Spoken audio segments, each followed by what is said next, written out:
Hai, kembali dengan Kak Tony. Kita akan membedah, membuka, belajar tentang kitab Amsal yang ditulis oleh Raja Salomo, agar kita mendapatkan hikmat pengetahuan dalam menjalani kehidupan ini. Dibawakan oleh Kak Tony. Tuhan Yesus memberkati.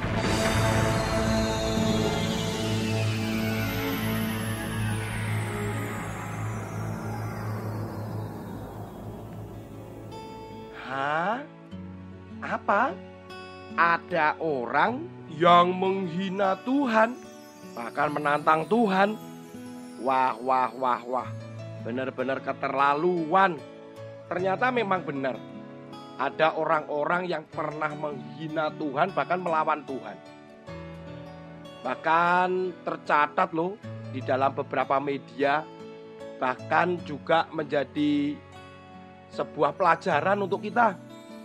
Salah satunya itu adalah Tancredo Neves. Ini adalah seorang calon presiden Brasil. Dia pernah berkata begini, kalau ia mendapatkan 500.000 suara dan maju sebagai presiden yang terpilih, maka tidak ada yang menghambat dia menjadi presiden, termasuk Tuhan katanya. Wah. Katanya Tuhan itu tidak bisa menahan dia menjadi presiden. Anak-anak, ternyata memang benar. Sampai 500.000 suara didapat lebih oleh Tancredo Neves, dan dia menjadi presiden di Brasil. Wow. Berarti dia menantang Tuhan dan berhasil. Tunggu dulu anak-anak. Ternyata satu hari sebelum dia dilantik menjadi presiden, Tuan Tancredo Neves meninggal lebih duluan. Wah, ini yang benar-benar luar biasa. Tuhan dilawan. Tuhan itu adalah yang utama, yang penting gitu. Bahkan seorang artis bernama John Lennon, kalau kalian tanya kepada orang tuamu mereka pasti mengerti, yaitu personel dari klub musik namanya The Beatles. Itu dia pernah diwawancara dan dia berkata begini, The Beatles atau klub musiknya ini lebih terkenal daripada Yesus. Bahkan John Lennon berkata, siapa duluan yang akan tenggelam? Yesus beserta dengan ajarannya ataukah The Beatles? Anak-anak, intinya akhirnya tahulah. Akhirnya John Lennon juga meninggal.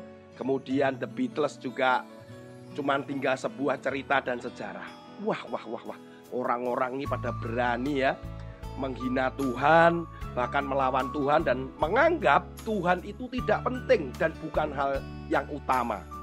Wah, anak-anak, di dalam Amsal pasal yang pertama, ayat yang ke-7 dikatakan demikian.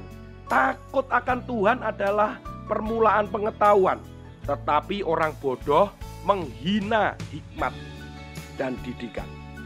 Jadi takut akan Tuhan itu adalah menjadi dasar kita untuk mendapatkan kepintaran, pengetahuan. Takut akan Tuhan itu bukan berarti gemetar kalau lihat Tuhan.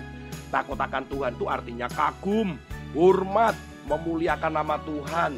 Itu namanya takut akan Tuhan. Contoh-contoh yang tadi itu menunjukkan mereka tidak takut akan Tuhan. Banyak orang pintar tetapi mereka tidak takut akan Tuhan. Anak-anak, ingat baik-baik bahwa untuk kita mendapatkan pengetahuan, untuk kita bisa menggunakan pengetahuan itu untuk menjadi berkat buat orang lain, buat masa depan. Ingat, yang pertama dan yang utama adalah takut akan Tuhan. Kita harus beribadah, percaya kepada Tuhan. Tuhan Yesus itulah yang utama di dalam hidup kita, bukan yang lain. Kalau mau pinter, kalau mau lebih berhikmat, ya takut akan Tuhan lah. Percaya kepada Tuhan Yesus lah, bukan dengan yang lain. Tentunya juga diiringi dengan belajar sebagai bentuk konsekuensi atau tanggung jawab kita. Bahkan ayat yang ada dalam Amsal pasal 1 ayat 7 ini juga ditulis juga di dalam Mazmur pasal 111 ayat yang ke-10. Permulaan hikmat adalah takut akan Tuhan.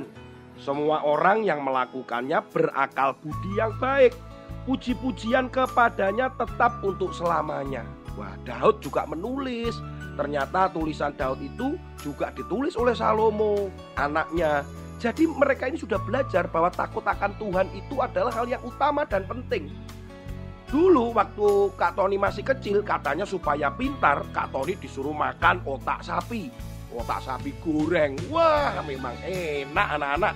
Tetapi bukan itu yang membuat Kak Tony pintar. Atau mungkin minum vitamin yang banyak.